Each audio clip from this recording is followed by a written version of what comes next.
sa in English nga version aning maong gospel dunay pulong nga wa lituka dinhi, wa gibutang dinhi sa atong Bisaya Cebuano nga version.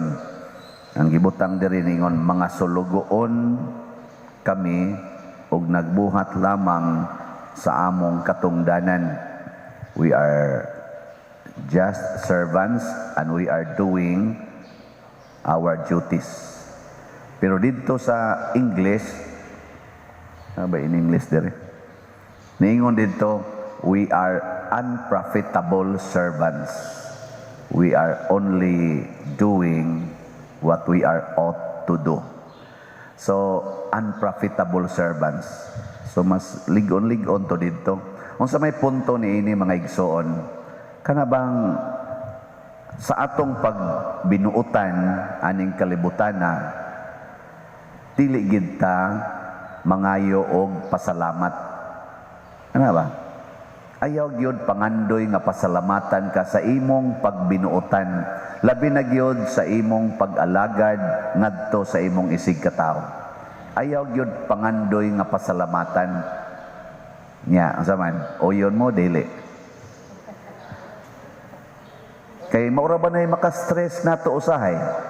Daghan kay nagdepresyon tungod ana. Kana bitang mga kulang sa pansin, mga tao bang mga KSP. Nganong naki-SP man, kay nag-expect man nga pasalamatan.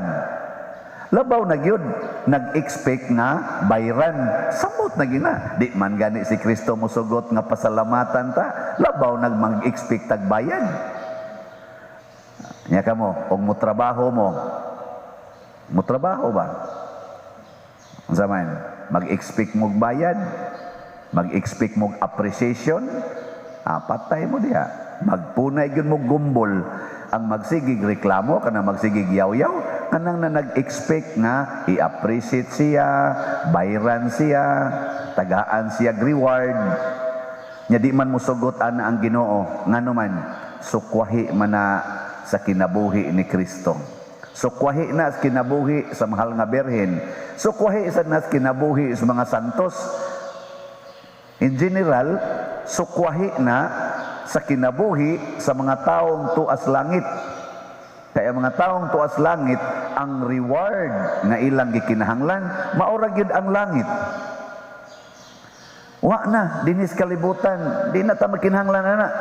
Kanang daygon-daygon pata, nabitang doon ay mo anhi dinis simbahan, yan magsiging mo mula pader, kanindot na gisimbahan, gipanindot, good ni mo pader, magsige sa kong ingon sa kong hunahuna, ako na good ni, ako na good ni. Muna pagbasa na ko sa gospel karon ako hala kawa na ko'y uwaw. Moingon ba ako sa kung una ako na good ni. Layo ra ninyo na ako anak ko. Karon uwaw kay kustanan yung Ginoo kabati nimo binuhatan naong pa lang nimo siya no kabati na nimo naong. Undi ana bitaw. Niya nang Ginoo na pagbasa na ko ani nako hala dakuan ako adtog sayo po. Muna mas stress gid ta. Diri sa unang pagbasa gisgutan ang mga kinaiya sa usa ka sumusunod ni Kristo diha sa pamilya. Ingon diri nga mga asawa sa to tudloi ang mga asawa nga di magsigig panglibak. Nya kinahanglan kuno ang mga asawa matinahoron sa ilang bana. Dili magsigig hubog-hubog ang mga asawa des una mo ipalahubog no. Di maghubog-hubog ang mga asawa, di kuno magsigi og kanang panglibak, nya mutahod Dios bana aron dili kuno masaway ang pagtulunan sa Ginoo. Nya kamoron dinhi mga asawa, di mo libakira. Oy tubag. Mayo, mutahod mo sa inyong bana o magsigi mo yaw-yaw sa inyong bana. No, to na. Kanira ba mga asawa? Mura nagdili asawa, mura na nog inahan sa ilang bana. Siging yaw-yaw, siging badlong, sana siging pangoriksyon. Oy, di na mo'y role ninyo ay mga asawa. Ang role sa asawa mao ang pagtahod sa bana, ang pagsunod unsay gustos bana. Unay role sa asawa. Nya unsa man say role sa mga bana? ang pagpugong sa kaugalingon o ang paghigugma o pagpakamatay para sa ilang asawa. Nyag mabuhat na ganin ninyo mga bana, ayaw mo pagsigig pangayo nga tahuron pa mo sa inyong asawa, pagpakamatay mo diha anang inyong asawa. Labi na yung tanaw nimo bluod na kay nagnaong, ana pakamatay ana. Ay pagsigig pangita atong mga sexy pa kay dito, ayaw na. Pare na lang mangita na. Pare o may asawa di. Tungita itong pare. Pero dili aron magbinuang, aron mag-evangelization. Kamu sa no, yung hunahunao na, maudayo na. Nya, ang mga batanon, ala, pugong sa kaugalingon, tahod sa ginikanan, buhat unsay sakto, pero dili mangayog bayad, dili mangayog pasalamat. Gihuna-huna ako no ninyo, kung sundo ni nato, mas stress pa ta. Manluod pa ka. Di na. Sa pamailain, masuko pa ka. Di na, oy, kasagaran Diyos kasuko, nga yung maghuna-huna ka nga tahuron ka. Kamo day mga ginikanan, nga no magyaw-yaw mo sa mga anak, ikaw, wa kay tahod. Di jud ka maminaw nako. Di ba giingnan ti ka? Mao sa nang pari magkusmod ang naong magsigingon sa Kristan. Di ba giingnan ta mo? Iapil pang lektor. Di ba ter giingnan ti ka ter? Ang lektor sad inigawas ito sa Kristi gakusmod sa animal ni pari. Sayo pas buntag sabaan na ta. Mahuli ang lektor ba? Gayaw-yaw. May ratag matay kang pariya ka. May ratag ilisan ka. Amo to pa ba kay lektor nga nag-ingon ana ano kay kanira bang gawali? May pagkayawan on gini. Ay ngano di man na nato dawaton nga tinuod man na. So, wala isiglang tag paningkamot karon nga magsige tag ingong sulugoon ako. Ang mahal nga Birhen Maria, ningon siya, sulugoon ako sa Dios, matuman dinhi kanako, sumala sa imong pulong. Pagsulti niya ani, kinasing-kasing ninyang gisulti, unsa may nahitabo, ang iyang anak, isip reward sa iyang pagkamasinugtanon sa Ginoo, ang iyang anak sa iyang atubangan, gibunog og maayo o gilansang sa cross sa iyang atubangan. Mao ba nay reward sa kabuutan sa mahal nga Birhen? Gi kono. Kamo buutan kay mos Ginoo nya sa inyong atubangan kulatahon inyong anak bitayon pagyud hantod mamatay, mao nay reward. Pero para sa mahal nga Birhen, maotoy reward sa iyang kabuutan. Og wa gyud siya mo reklamo bisan gamay kay para niya worthy ko ani nga hatagan sa akong Dios nga naghatag sad nako daghang maayong butang. Ninduta na no? Kana bang di ta magmahay? Mo to ang mahal nga Birhen, wa gito siya pagmahay, wa to siya stress. Maobitang natong gitawag sa Our Lady of Sorrows. Ngano man siya mo'y tigpaluag sa atong mga sorrows. Ngano man kay nakabuntog siya sa kasakit aning kinabuhia, wa gyud siya ma-stress sa kasakit. Ngano man kay tinuod gyud siyang sulugoon sa Ginoo.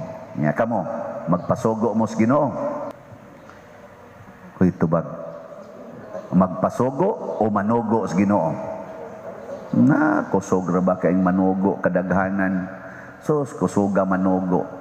Kana lang ting board exam, ingnon yung Ginoo, Lord papasara ko. Yung Ginoo, papasaron ti ka, nga maong imong utok ko man nakapasar. Kana bang suguong yung Ginoo ba? Pugsong yun ang Ginoo. Kana bang inana? Makubid gani, suguong yung Ginoo nga ayuha ko sa COVID. Ano di pwedeng mamatay ka? Di pwede? Oy, pwede ay. Pare, makubid, Lord, ayuha ko kay magmisa pa ko. Anong di mamatay ka? Waday makapulis imong misa, namas Father Leo. Di ba? Ang bana, Lord, ayuha taong ko, Lord, kay so, batanon pa kay mi, Lord. Akong asawa, batanon pa. Waday makapuli nimo, ikamatay nimo. Na may daghang, si pare day, mapuli man to. Akong mga anak, Lord, bata pa kaayo. Ayuha taon ko, Lord. Yang Ginoo, di na mabuhi imong anak ug wa na ka. Di ba? So kuan na kay ta ba kanang sana manugo gyud Ginoo.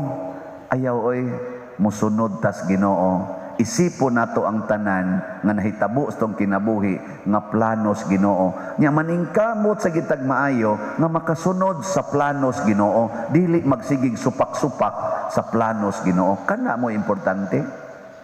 Si Saint Leo the Great, natawo ni siya bana-bana year 400. Pagka year 440 sa to pa 40 anyos siya, nahimo na siyang Santo Papa. Namatay siya edad 61. Ako karon 57. Upat na lang katuig ang kuwang patay nako. Kung akong ipariha sa iyang edad.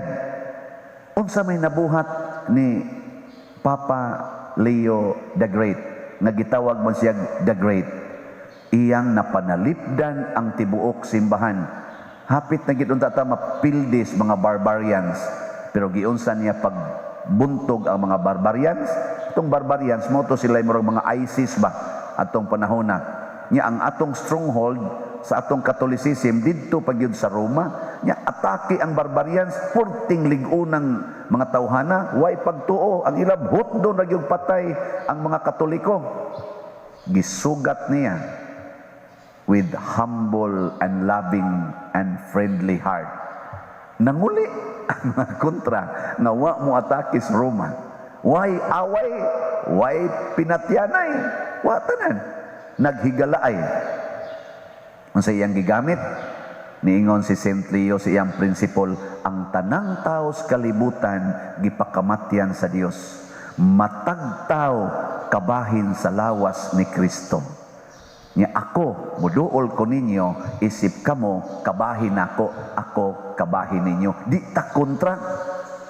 Ang tuo, dili kontra swa, di ni sila magsinagpaay. Ang kari, amigo diri, di ba? Ang ilong dili kontra sa lubot. Mo nang gipalayo ang ilong, kay siya may tighangos, ang lubot ngilad man kayo baho. Haron dili sila mag-away. Magtinabangay, siya'y muhangos, siya sa'y mupagawas. O, di ba? May kaayo ang unity.